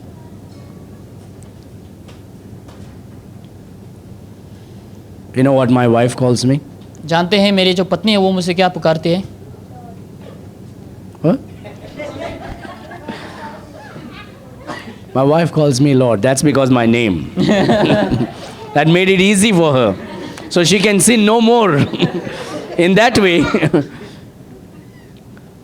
But you don't have to call Lord, but speak respectfully. आपको स्वामी कह के पुकारने की जरूरत नहीं, लेकिन आप सम्मान के साथ बात करें, Respect your husband. अपने पति को सम्मान करें, He is the head of your family. क्योंकि वो परिवार का मुखिया है। Respect the man that you're going to get married. और जिस व्यक्ति के साथ आप शादी करने वाले हैं, उसको आप सम्मान You करें, build character in your children in that manner. और उस प्रकार से आप अपने बच्चों में चरित्र को लेकर आ सकते हैं। Respect the woman that you're going to marry. और उस स्त्री को आप आदर करें, सम्मान करें जिसके साथ आप शादी करने वाले हैं। Respect your wife now. अभी जो है आप अपने पत्नी को सम्मान करें, Respect the mother of your child. और आपकी जो बच्चे की जो माँ है उनका आप सम्मान करें, You'll build character in your children. और आप अपने बच्चों में चरित्र को पैदा करें। So speak kindly Address them lovingly. तो आप अच्छे से उन लोगों से बात करें और प्यार से उन लोगों से बात करें। I know, Bab the Ayaring, right? That's what some people call. बहुत से लोग ऐसे ही अपने बच्चों को बुलाते हैं, Not बच्चों, calling their husband. उन लोगों के पत्नियों को बुलाते हैं। Be respectful to the people. आप हमेशा लोगों के प्रति सम्मान को बिठाएं Be reverence to your husband. और आप हमेशा ऊंचे स्थान को आप दें अपने You know पति what को। reverence means? आप जानते हैं उसका मतलब क्या है? Give him double honor in your house. इसका मतलब आप अपने घर में दुगना आप जो है आदर को दे सकें। Be reverential towards him. आप हमेशा उन्हें ऊपर स्थान में रखें, Because you are supposed to love, submit to him as unto the Lord. क्योंकि आप अपने पति के अधीन में रहने वाले हैं, जैसे आप प्रभु के अधीन में हैं। And you are supposed to, husband, you are supposed to love your wife as unto the Lord. और जितने सारे पति हैं, जैसे प्रभु प्यार करते हैं वैसे आपको अपने पत्नी से प्यार करना चाहिए। So as you will respect your Lord, जैसे आप अपने प्रभु का आदर करते हैं, you should see Jesus in your husband. आपको अपने पति में यीशु को देखना है। You should respect your husband just like you would respect Jesus. जैसे आप यीशु का आदर करेंगे, सम्मान करेंगे, वैसे आप अपने पति का भी आदर करें। You should submit to your husband just like you will submit to your Jesus. जैसे आप यीशु में अपने आप को समर्पित करेंगे, वैसे आप अपने पति के प्रति समर्पित करें। You should love your wife just like you love Jesus. जैसे आप यीशु से प्यार करते हैं, वैसे ही आपको अपने पत्नी से प्यार करना चाहिए। You have to be reverential. आपको ऊंचे स्थान में रखने चाहिए। Hold him on a reverential place. आप उन्हें हमेशा ऊंचाइयों में या फिर उस स्थान में रखें जहाँ पे वो होना चाहिए। Your husband is a reverend in your family. आपका जो पति है आपके घर में वो रेवरेंट है He is respectful. और वो सम्मानीय व्यक्ति है, He is honorable. आदरणीय व्यक्ति है, Call him in that manner. और आप उस रीति से उन्हें पुकारें Address him in that manner. और उस प्रकार से उन्हें एड्रेस करने, Your children are watching you. कि आपके बच्चे आपको देख रहे हैं, They are hearing you. उन लोग सुन रहे हैं। So be respectful, be reverence, and rejoice. और आप हमेशा आदर करें और ऊंचे स्थान में रखें और हमेशा आनंद मनाएं। Rejoice with your husband. आप अपने पति के साथ आनंद मनाएं And be rejoiceful in your heart now. Build that. Don't be bitter and don't be this angry person because that is going to destroy your marriage. आप कड़वापन को ना रखें, गुस्सा को ना रखें, नहीं तो वो शादीशुदा जीवन को जो है नष्ट कर देंगे। So be respectful, be reverential and rejoicing. आप हमेशा आनंद मनाएं और हमेशा आदर करें और हमेशा ऊंचे स्थान में रखें। Fifth, I will say, worshipper, worker and waiter. पांचवा जो है आराधना करने वाले और अपेक्षा करने वाले Worshipper, worker and waiter. और कार्य करने वाले। Every woman, every man who is going to get married, हर एक स्त्री, हर एक जो पुरुष जो शादी करने वाले हैं, you should be a worshipper of the Lord God of the Bible. Bible का परमेश्वर का आपको आराधनक बनना है।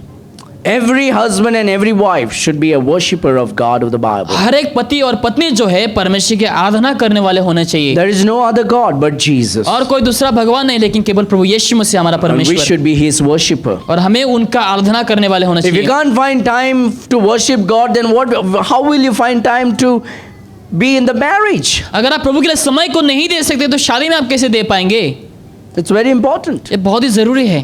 He who worships God जो प्रभु की आराधना करते हैं will apply biblical truths in the marriage. उन लोग जो है बाइबल की सच्चाई को अपने शादीशुदा जीवन में उन लोग इस्तेमाल करेंगे। So if you're not married, pray and find a person who is a worshipper of the God of the Bible. अगर आपने शादी नहीं की अभी तक तो आप ऐसे व्यक्ति को ढूंढे जो परमेश्वर की आराधना करते हैं, Not the worshipper of job. और आयु का काम करने वाले का आराधना नहीं, No, job, yes. Not the worshipper of education. और जो एजुकेशन का जो आराधना करने वाले नहीं, Not the worshipper of entertainment. या फिर जो उन लोग उत्सव मनाते हैं उसका आराधना नहीं, Pray for the worshipper of God, लेकिन ऐसे आराधना व्यक्ति को ढूंढे जो प्रभु के करें, the one who worships God. और जो व्यक्ति परमेश्वर की आराधना करें।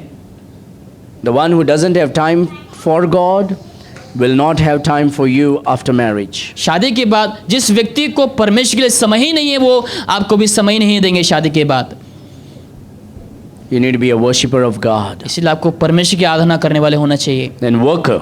और काम करने वाले, Worker in the home, job and business. और काम में, घर में काम करना और अपने बिजनेस जॉब में काम करना। You should be a worker. आपको काम करने वाले होने चाहिए। Every woman should know how to cook and how to clean and how to keep the house neat. हर एक स्त्री उनको ये जानने की आवश्यकता है कि कैसे खाना बनाना है, कैसे घर को संभालना है, कैसे साफ सफाई रखना है। Every young girl should prepare yourself. You cannot prepare yourself if you don't know how to cook. आप हर एक लड़कियों को जो है अभी से ही तैयारी करना है, और ये सही बात नहीं होगी अगर आपको खाना बनाना नहीं आता हो। If you're not cooking in the house, cleaning in the house, you're going to be a problem in the marriage later. क्योंकि अगर आप अभी से ही खाना बनाने के लिए नहीं आते हैं, साफ सफाई रखने के लिए नहीं आते हैं, तो शादी के बाद बहुत समस्या हो If you सकती don't है। know how to keep your house clean, you're going to be a problem in the marriage later. अगर अभी आप अपने घर को साफ सफाई नहीं रखना जानते हैं तो शादी के बाद बहुत समस्या खड़ी हो सकती है। A Christian home should be a clean home. मसीहों का जो घर है वो साफ सफाई होना चाहिए। A Christian home should be a sweet home. मसीहों का जो घर है वो मीठा घर होना A चाहिए। Christian home should smell well. मसीहों का घर जो है अच्छा खुशबूदार होने चाहिए। You can go to some unbelievers' house, they also keep neat. आप विश्वासियों के घर में भी आप जाइए, उन लोगों का घर भी बहुत ही अच्छे होते हैं। Now, I'm not saying your house should be rich. मैं नहीं कह रहा आपका घर जो आप जो है धनवान होने चाहिए। Your house should be clean. आपके घर जो है साफ सुथरा होना Many चाहिए। years ago, I remember with my wife going to a house. बहुत साल पहले मुझे याद है मेरी पत्नी के साथ मैं घर में गया था, And there were two beautiful girls actually. और उस घर में दो खूबसूरत लड़कियां थी And there was a mother. और एक माँ थी वहाँ पे। I think two more girls, four girls. I think मेरे ख्याल से 4 लड़कियां थी वहाँ पे। So we went to visit, तो उन लोग को हम मिलने के लिए गए entered the house. और हम अंदर प्रवेश किए। It smelled bad. बहुत ही बुरा वहाँ पे बदबू आ रही थी, The cat had put under the couch. क्योंकि जो बिल्ली है वो काउच के ऊपर टॉयलेट कर दिए थे, It wasn't clean. वो साफ नहीं थे। I could see rats moving around in the kitchen. और मैं किचन में देख सकता था वहाँ पे बहुत से चूहे दौड़ रहे थे, The vessels are just left there. और जो बर्तन है सब ऐसे ही पड़ा है वहाँ पे। Man, they are dressed up beautiful. उन लोग हम जो है अच्छे से पहने हुए थे Very well dressed up, about to go for party. और पार्टी में जाने वाले हैं अच्छा पहन के, But the rats are running around in the kitchen. लेकिन घर में किचन में सब चूहा वगैरह वहाँ पे भाग रहे हैं। हम Cat's poop is under the और under the couch. जो बिल्ली के जो टॉयलेट है वहाँ पे काउच के ऊपर भरा है। The house is smelling. घर पूरा बदबूदार है। They were not unbelievers, उन लोग अविश्वास नहीं थे, but they were in the church. लेकिन लोग कलीसिया में भी थे, Now they are out of the faith. लेकिन अभी उन लोग विश्वास से बाहर निकल चुके हैं। Unclean spirit. ऐसे अशुद्ध आत्मा। Christian home should not be so. मसीहों का घर ऐसा नहीं होना चाहिए। Christian home should be clean. मसीहों का घर साफ सुथरा होना You don't चाहिए। have to be rich. आपको धनवान होने की भी जरूरत नहीं, You can have the poorest of the poor, आपको गरीब गरीब भी हो सकते हैं, but you can keep your house clean. लेकिन आप अपना घर को साफ सुथरा रख सकते हैं। I've been to places where you haven't gone.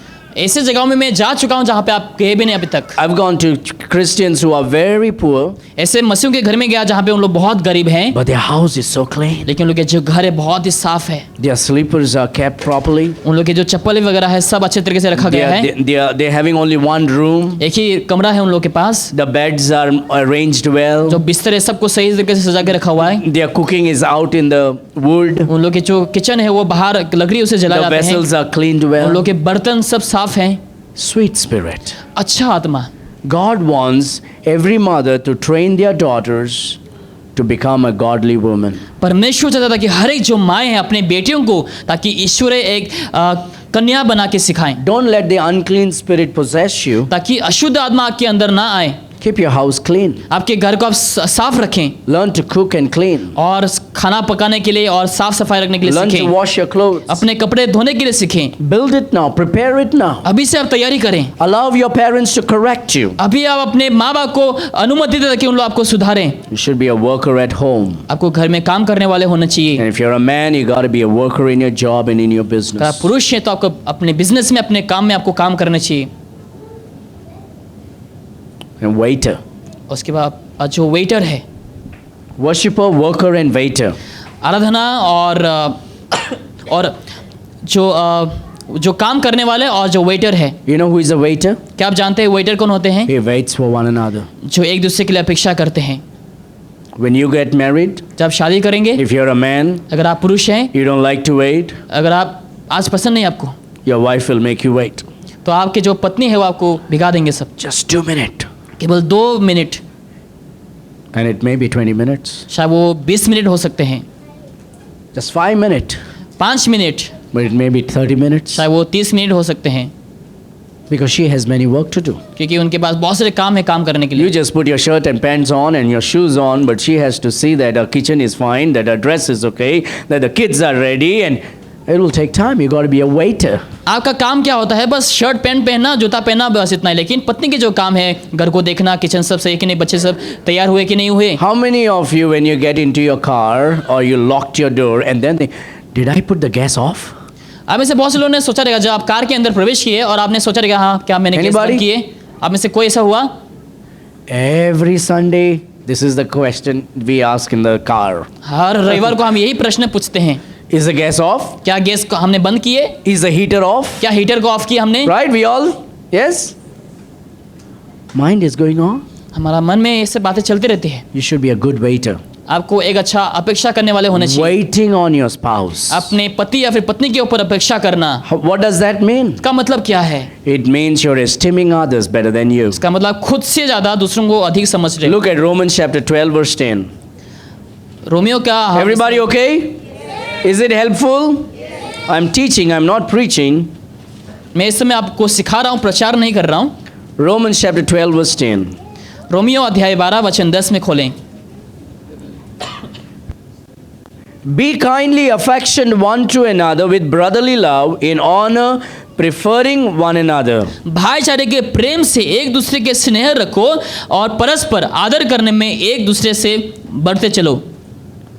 So be a worshipper of God of the Bible. और परमेश्वर का आप आराधना करने वाले बने। Be a worker in the house घर में- and in the job and business. आपके जॉब में, बिजनेस में, अपने घर में काम करने वाला बने Be a waiter for one another. और एक दूसरे के प्रति आप अपेक्षा करने वाले बने। Be patient for one another. एक दूसरे के प्रति धैर्य को आप रखें। Sixth, I will say, is be a fighter.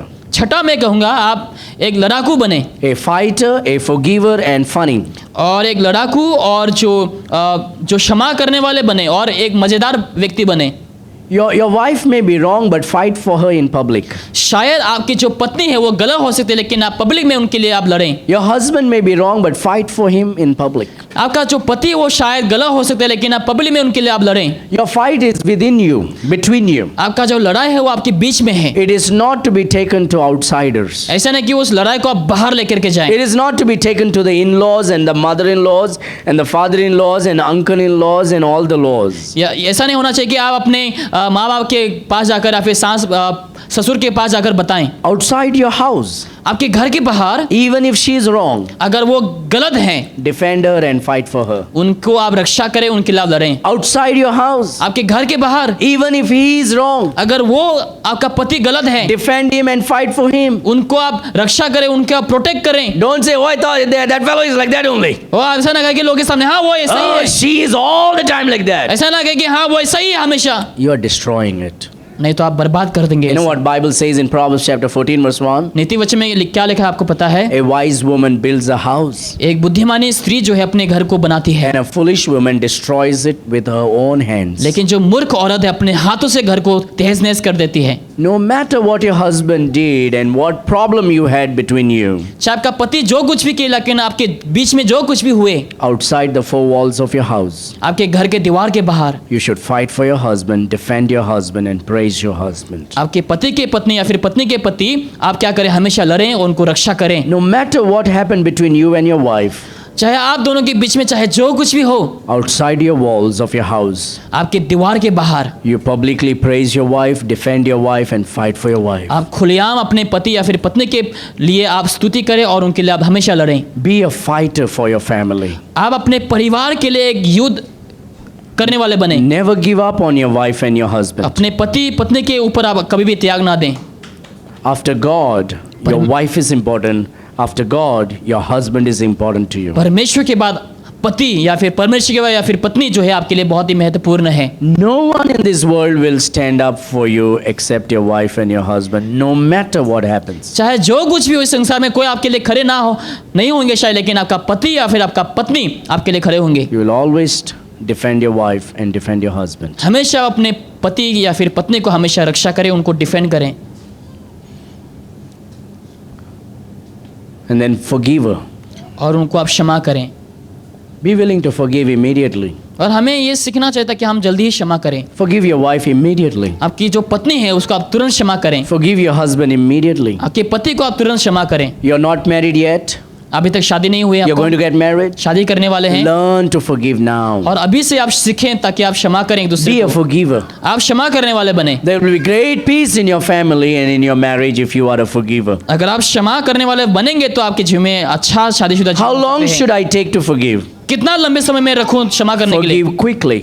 तुरंत ही आप क्षमा कर सकते हैं। When should I forgive? कभी मुझे क्षमा देने हैं, Forgive now. अभी क्षमा करें। How much should I forgive? कितना मुझे क्षमा करना है? Every time forgiveness is asked. हर समय जब वो क्षमा के लिए मांगे। Jesus said 70 times 7, यीशु ने कहा 70 बार नहीं, 70 गुना आपको क्षमा करने हैं। which means on. And as God forgives you, you forgive your husband and wife. जैसे परमेश्वर आपको क्षमा करता है, आपको भी अपने पति या फिर पत्नी को क्षमा करने हैं। A home where the forgiveness is given quickly is a home where there is great joy, great love and great peace. ऐसा घर जहाँ पे तुरंत ही लोग क्षमा करते थे एक दूसरे को, उस घर में प्यार, आदर और सम्मान से भरा हुआ होता है। Be funny also. और हमेशा मजेदार भी बने, Let the house be full of laughter and joy. ताकि आपका घर जो है पूरे हंसी से भरे और मजे से भर सके। Don't say, I'm not a funny guy. हाँ, मैं मजेदार वाले मजाक करने वाला इंसान नहीं हूँ मैं। You can make a funny face. आप अजीबोगरीब चेहरा बना सकते हैं। You can make a funny face and your children will laugh. आप अजीबोगरीब चेहरा बना, आपके बच्चे लोग हंसेंगे। You can do something, the children will laugh. ऐसा काम करें जो आपके बच्चे लोग हंसें। You can say something and your children will laugh. ऐसा बातों को कहें जो आपके बच्चे लोग हंसें। Your wife will laugh. आपके पत्नी भी Your हंसेंगे, husband will laugh. आपके पति हंसेंगे। A home where there is no laughter is a home filled with tension.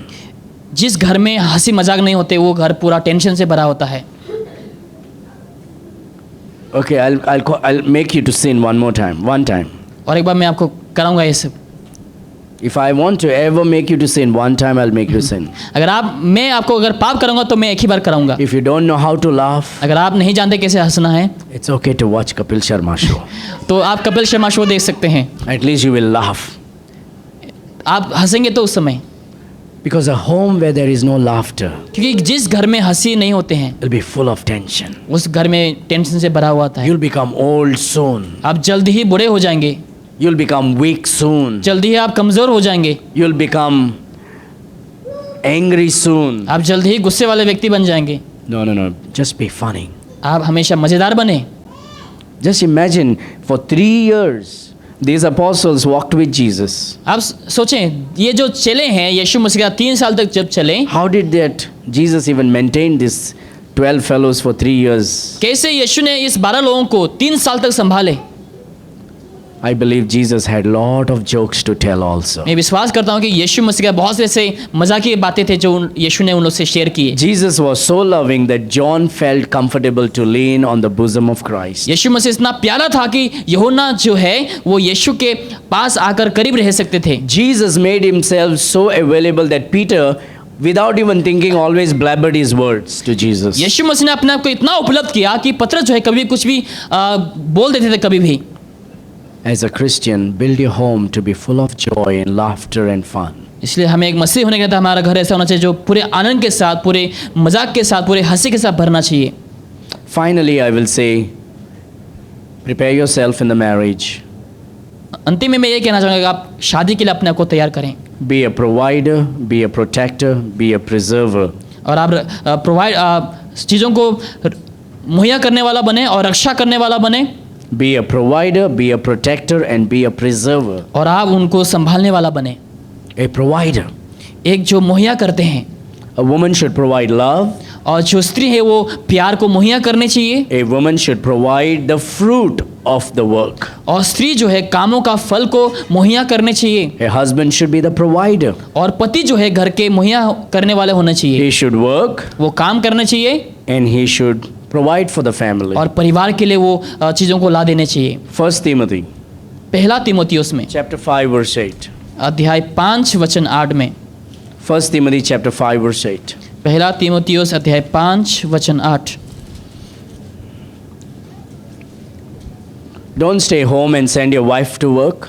ऐसा नहीं कि आप खुद घर में रहें और अपनी पत्नी को काम के लिए भेजें। You are called to work. आपको काम करने के लिए कहा गया। Verse number 8. वचन 8 में, If any provide not for his own, पर यदि कोई अपनी और अपनी नीच करके घराने की, And especially for those of his own house, he has denied the faith and is worse than an infidel. चिंता ना करे तो वो विश्वास से मुखर गया है और विश्वासी से भी बुरा बन गया है। God is saying if a husband does not work and provide for his own people, then he is worse than an infidel and he has denied the faith. और लिखा है, प्रभु कहता है कि अगर वो अपने परिवार के लिए अगर वो काम ना करे और मुहैया ना करे तो अविश्वासी से भी वो ज़्यादा बेहतर बुरा बन चुके हैं और विश्वास से वो हट चुके हैं। You should be a worker.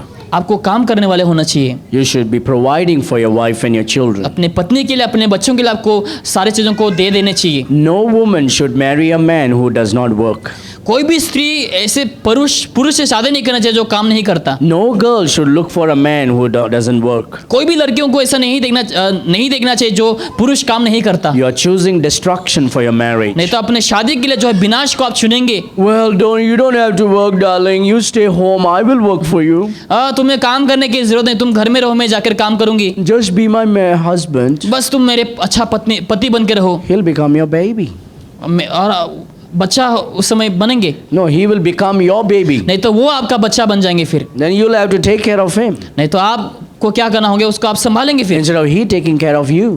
वो संभालने के बजाय आप उन्हें संभालेंगे फिर। So when you choose a man for your marriage, or when you find a man for your marriage, जब एक पुरुष को आप जब चुनेंगे शादी के लिए, make sure he is a provider. आप ये देखना है कि वो जो है मुहैया करने वाला व्यक्ति हो सके। Don't look for somebody who is not a provider. ऐसा व्यक्ति को ना देखे जो कुछ काम ना करे और कुछ मुहैया ना करे। Secondly, he should be a protector. दूसरी बात, वो रक्षक होने चाहिए। He should protect you from many things. और वो बहुत सारी चीजों से आपको रक्षा करना है। He should protect you from foolishness. और मूर्खता से आपको रक्षा करेंगे। He should protect you from falling into sin. और पाप में गिरने से आपको रक्षा करेंगे। If your husband is putting some restrictions, it simply means he wants to protect you. अगर आपका पति ने कुछ बाधाओं को रखे हैं कि ऐसा नहीं करना है, इसका मतलब वो आपको कुछ चीजों से रक्षा कर रहे हैं। If your husband says, I don't want you to go there, I don't want you to talk to that person, I don't want you to wear these, I don't want you to do that, it doesn't mean he's trying to control you, he's protecting you. अगर आपका पति कहे मैं नहीं चाहूंगा कि तुम वहां पे जाओ, मैं नहीं चाहूंगा कि तुम उस व्यक्ति से बात करो, मैं नहीं चाहता हूं कि तुम ऐसे पहनो, ऐसा नहीं कि वो आपको अपने मुट्ठी में बना रहे हैं, लेकिन वो आपको रक्षा कर रहे हैं कुछ गलत होने से। Your husband can sense that you talking and having friendship with that person can ruin the marriage. क्योंकि पति जो है वो समझ सकते हैं उस समय जिस व्यक्ति से आप बात कर रहे हैं, उस बात करने के दौरान आपका शादीशुदा जीवन नष्ट हो सकते हैं। So if he's saying that, even if you don't like it, just obey it as long as there's harmony in the family. अगर आपको वो पसंद भी नहीं जो आपका पति ने कहा, फिर भी आप उनका बातों को माने ताकि शादीशुदा जीवन आपका सही हो सके। And if your husband tells you, I don't want you to wear that, अगर आपका पति कहते कि मैं नहीं चाहूंगा कि तुम वो पहनो, let it get out. Put something what he likes. आप वो ना पहने लेकिन कुछ और आप पहन ले। By the way, you're not supposed to dress up for somebody else, but for your husband and for आपको God. किसी और के लिए नहीं, लेकिन प्रभु के लिए और अपने पत्नी के लिए पहनना है, पति के लिए पहनना If है। your husband is happy with what you wear, that's all you got to wear. अगर आपका पति जो है जो आपने पहना है उसको इसके ऊपर ही खुश है तो वहाँ हो चुका है अच्छा, फिर That's it. उतना ही बस। You're not supposed to wear for somebody else. आपको किसी और के लिए नहीं पहनना है। If he thinks you look sexy with your long gowns, that's what you need to wear. That's it. अगर आपको पति को लगे कि हाँ वो उस गांव में अच्छे लग रहे थे, हाँ बस हो चुका है फिर। If he thinks that certain things that you wear is revealing and he tells it to take it off, take it off. अगर आपको पति को लगे कि हाँ कुछ चीजें दिख रहे हैं तो अगर आपको उतारने के लिए और कुछ और पहनने के लिए बोलो तो आप कुछ और पहने। You are not your own. He is not his own. He is yours. क्योंकि आप खुद के नहीं और वो भी खुद के नहीं, आप एक दूसरे के हैं। And if you think that his friendship and relationship with somebody is actually a cause, tell him and he should stop it. अगर आपको लगता है कि आपका पति का जो किसी और के साथ बात करना और किसी और के साथ रिश्ता रखना वो गलत है तो आप कहें और उस समय वो बंद कर देंगे। A woman can sense something is wrong and she can tell it about another woman. क्योंकि स्त्री जो है वो समझ सकती है जो गलत है किसी और स्त्री के बारे में और वो आपके पति को कह देंगे फिर। And so if a wife, but do whatever you do with the right heart for God's glory. So if he's saying something, telling you not to have friendship with that kind of people, not to wear this kind of clothes, he's just trying to protect you. And if she is saying something not to have friendship with those kind of people and not wear this kind of clothes, she's just trying to protect you. अगर पति या फिर पत्नी दोनों एक दूसरे को कह रहे कि तुम्हें उस व्यक्ति के साथ दोस्ती नहीं करना है, बात नहीं करना है, ऐसे कपड़े नहीं पहनने हैं, इसका मतलब एक दूसरे को रक्षा कर रहे You हैं। know, I have a white t-shirt I wear inside my shirt. और मैं अपने शर्ट के अंदर एक शर्ट को पहनता हूँ, मैं टी शर्ट को। I feel comfortable when I wear it, whether it's humidity, it's cold. जब मैं व्हाइट टी शर्ट पहनता हूँ अंदर, तो मुझे अच्छा लगता है उस समय, चाहे I like गर्मी हो to wear ठंडी हो, it. और मैं पहनता हूँ। And I thought it's okay to wear outside also. और मुझे लगा कि हाँ, बाहर पहनना भी वो सही बात होंगे। But my wife thought that was not very decent in wearing outside. लेकिन मेरे पत्नी ने सोचा कि हाँ, वो अच्छी बात नहीं है कि मैं जब बाहर वो टी शर्ट को पहनूं, Because in that t-shirt something was revealing. क्योंकि उस टी शर्ट में कुछ और दिख रहा था। So my wife said, don't wear that, it's not good. तो मेरी पत्नी ने कहा कि वो मत पहनो, वो अच्छा नहीं And है। all needed one time to be told. और एक ही बार वो कही मुझे। And I don't wear that out, I wear in my house. उसके बाद मैं बाहर नहीं पहनता, मैं लेकिन घर के अंदर। She was trying to protect me. और मुझे वो बचाना चाहती थी। There are some dresses that she might wear because somebody gave as a gift because we won't buy it, and she may try to wear it and I will say, no, take it off. ऐसे शायद कपड़े होंगे जो किसी ने gift दी है, तोहफा में दी है, लेकिन वो पहन रही है और मुझे अच्छा नहीं लगा, तो मैं कह देता हूँ हाँ, नहीं पहनना है And इसको। she never fought with me or said, you don't understand what every time. No. She takes it off and wears something else. लेकिन वो इस बात को लेकर झगड़ा नहीं करते, लेकिन वो तुरंत बात सुनकर वो उसको उतार देती है। You have to dress up for the Lord and for your husband. आपको जो है अपने परमेश्वर के लिए और अपने पति के लिए पहनना चाहिए। You have to dress up for the Lord and for your wife. आपको अपने परमेश्वर और अपने पत्नी के लिए पहनना चाहिए, Not for the woman on the other side or the man on the other side. और बाकी जो मर्द औरत लोग हैं उन लोग के लिए नहीं। If you keep that in mind, your marriage will be joyful. अगर आप अपने ये बातों को, वचनों को मन में रखेंगे, आपका शादीशुदा जीवन आनंद भर होंगे। Your mother may say, ask him what he no. Just what your husband says, do it. आपके माँ कैसे दिशा है उसको क्या मालूम? नहीं, जो कहा गया वो पहनो। What your wife says, do it. आपका जो पत्नी ने कहा वो करो। If you want to know, woman, if you want to know what kind of dress is good, ask your husband and ask your father.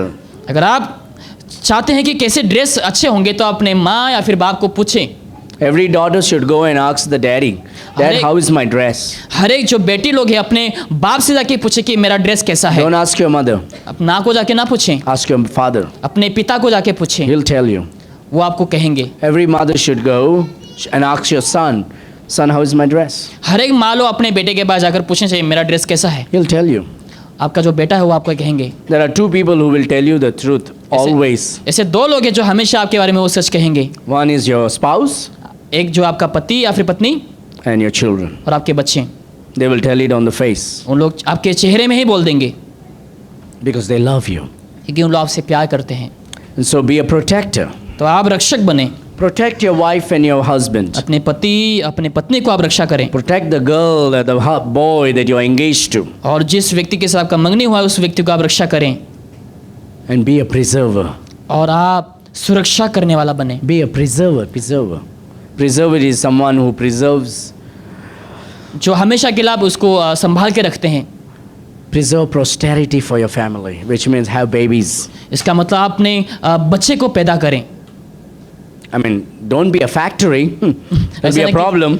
ऐसा ना कि फैक्ट्री बन जाए, नहीं तो दिक्कत आ जाएगी फिर बाद में। Don't wait for too long to make babies. लंबे समय तक आप अपेक्षा ना करें बच्चा पैदा करने के लिए, You need to have names after you. क्योंकि उसके बाद नाम भी सोचने की आवश्यकता है। You need to have babies for the glory of God. प्रभु की महिमा के लिए आपको बच्चे पैदा करने चाहिए। Don't get into marriage thinking that I'm going to get married but I don't want children, huh? ऐसा ना सोचे कि शादी करूंगा लेकिन बच्चा पैदा नहीं करूंगा। I don't want to lose my shape, huh? मैं अपना शेप को बिगाड़ना नहीं I चाहता don't want to work and put so much money on so many children, okay? और ऐसा काम करके बच्चों के ऊपर मैं पैसा खर्च नहीं करना चाहूंगा। Don't delay too long. लंबे समय तक अपेक्षा ना करें, Make babies.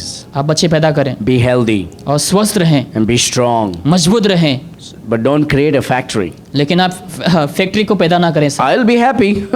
मैं तो खुश होऊंगा I'll put extra chairs. और एक्स्ट्रा कुर्सियाँ लगाऊंगा, But you use your brain. लेकिन आप अपना ब्रेन को भी इस्तेमाल करें, But don't delay. लेकिन आप लंबे समय तक ना Too रखें। many women have breast cancers today. बहुत से लोगों के बाद जो है उन लोगों के छाती में कैंसर आ जाते हैं। Look at the service today because they don't want to have babies. They don't want to breastfeed. They want to just prolong their life. क्योंकि उन लोग बच्चा पैदा नहीं करना चाहते और बच्चों को अपना दूध नहीं पिलाना चाहती है, And they become sick. और उन लोग बीमार हो जाते They हैं, get cancer. उन लोग को कैंसर हो जाता है। So, get married and make babies. तो आप शादी करें और बच्चे पैदा करें, So that you are look at Genesis chapter 45 verse 7. I finish here. उत्पत्ति की किताब 45 वचन 7 में देखें इस समय 45 का 60। So pastor, what do I do? I'm not married. Pastor मुझे क्या करना है, क्योंकि मैं शादी नहीं किया अब तक, I don't want to get married. मैं शादी नहीं करना चाहूँगा। Then you serve the Lord. तो आप प्रभु का सेवा कर सकते Be हैं, busy in serving the Prabhu Lord. की सेवकाई में आप व्यस्त रहें, Get out every day and serve the Lord. बाहर हर दिन जाकर आप सेवा करें, Serve the Lord. प्रभु का आप सेवा करें। Genesis 45 उत्पत्ति 45 अध्याय verse number 7. वचन 7 में देखें। You know, God believes in protecting and having posterity. परमेश्वर इसमें विश्वास रखते हैं, रक्षा करने में और प्रॉस्पेरिटी के ऊपर विश्वास करते हैं। 45 verse 7. 45 का 7। And God sent me before you to preserve you a posterity in the earth and to save your lives by a great deliverance. इसलिए परमेश्वर ने मुझे तुम्हारे आगे इसलिए भेजा था कि मैं पृथ्वी पर जीवित रहो और तुम्हें प्राणों को बचाना, तुम्हारा वंश बढ़े। The people of Israel would have been destroyed because of famine and drought. और बहुत से ऐसे अकाल की वजह से शायद इजराइल के लोग नष्ट हो सकते थे। But what people of Israel couldn't think, God already thought about future. जो इजराइल के लोगों ने नहीं सोचा, परमेश्वर ने भविष्य के बारे में सोच के रखा था। So his family thought evil against Joseph. और परिवार ने क्या सोचा, यूसुफ के खिलाफ गलत सोचा, But God turned that evil for good. लेकिन परमेश्वर ने उस बुरा को अच्छाई में बदल दिया। They sold Joseph, उन्होंने यूसुफ को बेच दिया, but God brought Joseph to Egypt. लेकिन परमेश्वर ने यूसुफ को मिस्र देश में लेके आया। For what? किस लिए? Not to feed the Israelites, ताकि इजराइल के लोगों को खिलाने के लिए नहीं, but God wanted to protect and preserve a posterity for his name. लेकिन परमेश्वर अपने वंश को ताकि वो रक्षा करके रखें। God wanted that tribe, the people of God, to be saved and preserved. उस गोत्र को जो है परमेश्वर रक्षा करना चाहता था ताकि आगे जाकर उसको संभाले। God didn't just wipe it off. ऐसा नहीं कि सब नष्ट हो गए, God brought Joseph to Egypt. लेकिन परमेश्वर ने यूसुफ को मिस्र देश में लेके आया। And because of that, these 11 brothers and parents could come to Egypt. और उसकी वजह से जो बाकी लोग, जो भाई है उसके जो पिता है, वो मिस्र देश And में आ then पाए। we know that the people of Israel multiplied greatly. उसके बाद हम जानते हैं मिस्र देश में कैसे लोग वहाँ पे बढ़े, And then after 400 years, they went into the promised और land. 400 साल बाद उन लोग उस वादा किए हुए जगह में गए उन लोग। And today we have Jesus, and the Lord came into our lives, but God took the form of a man and came through the tribe of और Israel. आज हमारे पास यीशु है जो परमेश्वर है, जो मनुष्य बना और उस गोत्र के द्वारा जन्म लिए। God believes in posterity, परमेश्वर उस बढ़ोतरी वंश के ऊपर विश्वास रखते हैं saving generations. ताकि वो उस पीढ़ियों को ताकि वो बचा के Every रखे। man and woman, when you get married, make babies. हर एक जो पति पत्नी लोग हैं, जब शादी करेंगे आप बच्चा को पैदा करें, That is God's will. क्योंकि वो परमेश्वर का इच्छा है। If you're not married, अगर आप शादीशुदा नहीं हैं, don't make babies. बच्चा पैदा ना करें, That is sin. वो पाप है। If you want to make babies, अगर आप बच्चा पैदा करना चाहते हैं, get married आप शादी करें and make babies with your spouse. और आप अपने पति पत्नी के साथ बच्चा पैदा करें, That's God's will. वो परमेश्वर का इच्छा है। If you're not married, अगर आप शादीशुदा नहीं हैं, you want to get married, शादी अगर आप करना चाहते हैं, prepare your environment. और आपने अभी से आप जो है आप तैयारी करें, Prepare your environment. अभी से आप तैयारी करें Start fasting and praying. और आप उपवास करके प्रार्थना कर Say, सकते Lord, हैं I want to get married. और कहें प्रभु मैं शादी करना I चाहता हूँ, really, really want to get मैं married. वाकई में शादी करना चाहता हूँ। I believe you can answer my मैं prayer. विश्वास करता हूँ कि आप मेरे प्रार्थना का You जवाब fast देंगे। and pray. आप उपवास करके प्रार्थना You करें, keep yourself pure and holy, अपने आप को पवित्र शुद्ध रखें, and keep your heart sweet and beauty. अपना हृदय को सुंदरता में रखें। I promise you, मैं आपसे वादा कर सकता हूँ, God will bring a godly man and a godly woman to मैं your वादा life. करता हूँ कि परमेश्वर आपके जीवन में ईश्वरीय व्यक्ति को लेकर के जरूर से आएंगे। You fast and pray, आप उपवास करके प्रार्थना करें, and God will do that. परमेश्वर वो करेंगे। Don't do things that are unbiblical. ऐसा काम ना करें जो बाइबल के खिलाफ है। And if you keep this in your heart and mind, अगर इस वचन को आप अपने मन में हृदय में रखें, you will have a good married life. अगर आपके पास अच्छा शादीशुदा जीवन होंगे You'll prepare yourself for the marriage. और आप शादी के लिए तैयारी करेंगे, And if you're married, अगर आप शादीशुदा हैं, your marriage will be beautiful. आपके शादीशुदा जीवन बहुत खूबसूरत Was होंगे। that a blessing to you today? क्या आपके आशीर्वाद होंगे? Amen. आमीन। Shall we pray? आइए हम प्रार्थना करें इस समय। Lord Jesus, Prabhu Yeshu Masih, Let's close our eyes and bow our head in prayer. हम प्रार्थना करें इस समय, आंखें बंद करें, सिर को झुकाएं। I want to pray for the young people who want to get married. और मैं जवान लोगों के लिए प्रार्थना करना चाहता हूँ जो शादी करने You may करेंगे। feel a little shy. आप शायद शर्मा रहे हैं इस समय। You don't have to be shy in the sight of God. प्रभु के हुजूर में आपको शर्माने की जरूरत नहीं। You don't have to be shy in front of anybody. किसी के भी सम्मुख आपको शर्माने की जरूरत You नहीं। make yourself serious about this. आप इस समय सटीक निर्णय को ले इस समय। I'm not asking whether you want to, whether you're, why you're choosing not to get married. मैं ऐसा नहीं पूछ रहा हूँ कि आप क्यों चुन रहे हो कि शादी नहीं करने But की। if you want to get married लेकिन अगर आप शादी करना and चाहते you're हैं, not married अगर आप शादीशुदा नहीं है and you say, Lord, और आप कहें प्रभु help me to prepare myself for marriage शादी के लिए आप मुझे तैयार कर, and help me to become a godly wife to the person that I will marry और मुझे एक ईश्वरीय स्त्री को बना जिस व्यक्ति के लिए मैं जिस व्यक्ति को मैं शादी करने वाली and हूँ, help me to be a godly husband to the girl that I will marry. और मुझे एक ईश्वरीय व्यक्ति बना जिस स्त्री को मैं शादी करने वाला था कि उसके लिए मैं अच्छा बनूं। Lord, please do a mighty work in my heart. प्रभु मेरे हृदय में आप महान कार्य को करें। If that is your prayer, अगर ये आपकी प्रार्थना है and you say, Lord, I want to get married, और कहें प्रभु मैं शादी करना चाहता हूँ bring a godly person in my life. और मेरे जीवन में ईश्वरीय एक व्यक्ति को लेकर के आए। Maybe you already found that person. शायद आपने उस व्यक्ति को पा लिया है You say, Lord, prepare my heart for the और marriage. कहें प्रभु मेरे हृदय को आप शादी के लिए तैयार करें। If that is your prayer, अगर ये आपका प्रार्थना है, I want you to stand where you are. मैं चाहूँगा कि आप जहाँ पे हैं वहाँ पे खड़े हो जाइए। Lord, I want to get married. प्रभु मैं शादी करना चाहता I हूँ, found none yet, मैंने अभी तक किसी को नहीं मिला, but I pray and I leave myself into your hand. लेकिन मैं आपके हाथों में अपने आप को समर्पित करता हूँ। If that is your prayer, अगर ये आपका प्रार्थना है, you stand where you are. I want to pray for you right now. जहाँ पे आप खड़े हैं वहाँ पे आप जहाँ पे आप हैं वहाँ पे खड़े हो जाए, मैं आपके लिए दुआ करूँगा। Amen.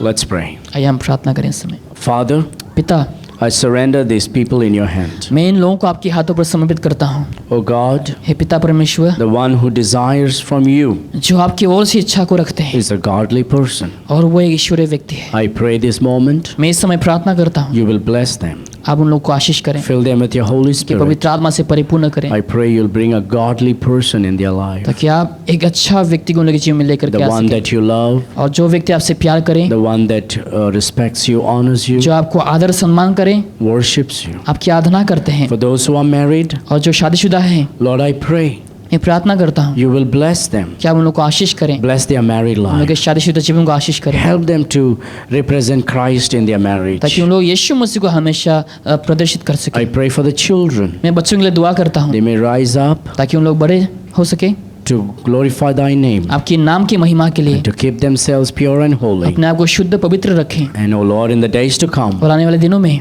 they'll find a godly person in their ताकि उन life. लोग अच्छा व्यक्ति जो आपको जाने वो व्यक्ति को ले Please सके। help them, oh उन लोग को आप God. मदद करें पिता परमेश्वर, In Jesus' mighty name we यीशु मसीह के pray. सामर्थ्य नाम से मांगते And हैं। all God's people said, आमीन, and again, आमीन। Amen. God bless you. Serve the Lord with gladness. We had a birthday this month.